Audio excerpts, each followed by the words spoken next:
Kemarin kebetulan ada yang tanya nih di komentar, kenapa saya kalau mainin senar atau menekan senar, ada suara lain yang muncul. Pada saat dia mengangkat senar, katanya kok jadi ngikut, ada suara lain gitu. Bukan mistis ya, tapi ada nada-nada lain yang muncul.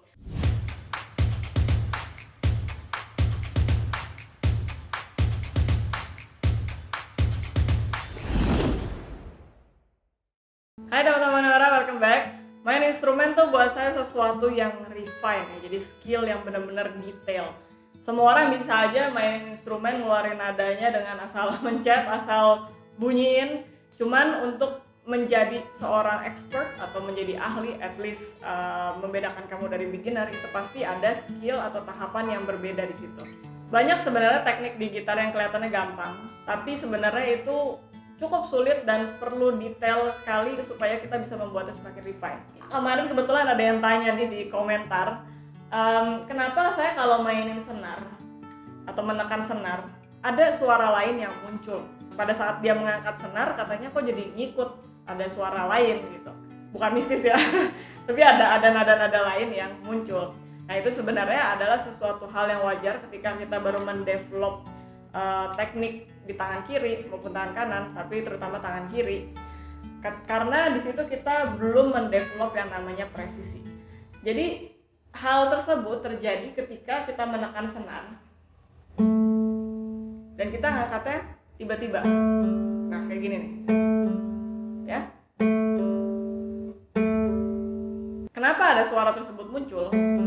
Karena pada saat saya ngangkat jari di kiri, senarnya itu pun ngikut ya, jadi seolah-olah dia kayak menimbulkan efek slur ya. Nah ini yang perlu dihindari sebenarnya, karena kita nggak mau setiap kali kita nekan senar kayak kita nggak mau bunyinya kayak gitu kan, tiap kali nekan senar ada suara lain. Nah jadi latihannya sebenarnya yang paling gampang adalah kita latihan scale dulu. Let's say kita main di C, D, E, F, G aja ya. Yang perlu diperhatikan sebenarnya adalah setiap kali kita mengangkat jari itu harus bergerak lagi jarinya ke posisi berikutnya sehingga dia tidak menghasilkan nada yang lain. Contohnya kayak misalkan saya menekan C, lalu saya mau ke D. D ini menekan di saat yang bersamaan C-nya itu melepas. Ya, perhatikan.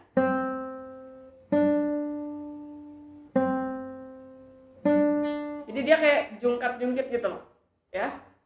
Satu ke atas, satu ke bawah, bareng ya.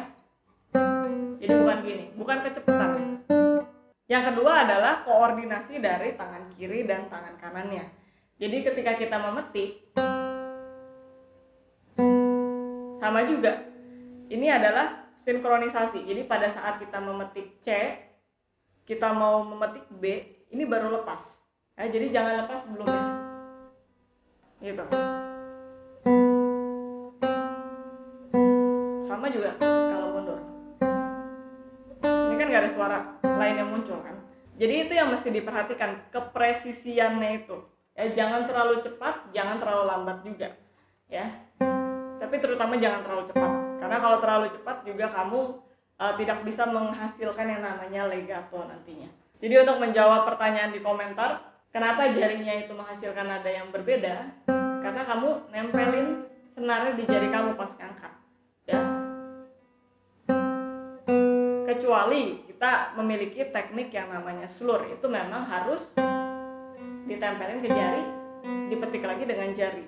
Tapi ketika kamu memetik dengan tangan kanan, seharusnya nada yang lain itu tidak berbunyi.